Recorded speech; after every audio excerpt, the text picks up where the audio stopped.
حضرت اقدس مسیح موعود علیہ السلام خلافت احمدیہ کے دائمی ہونے کے متعلق فرماتے ہیں،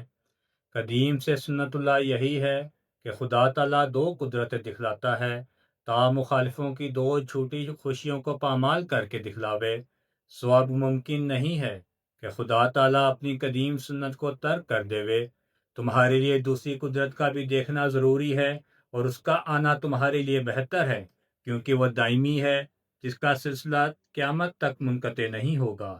اور دوسری قدرت نہیں آ سکتی جب تک میں نہ جاؤں، لیکن میں جب جاؤں گا تو پھر خدا اس دوسری قدرت کو تمہارے لیے بھیج دے گا جو ہمیشہ تمہارے ساتھ رہے گی۔ میں خدا کی طرف سے ایک قدرت کے رنگ میں ظاہر ہوا، اور میں خدا کی ایک مجسم قدرت ہوں،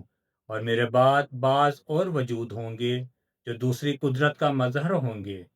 سو تم خدا کی قدرت ثانی کے انتظار میں اکٹھے ہو کر دعا کرتے رہو۔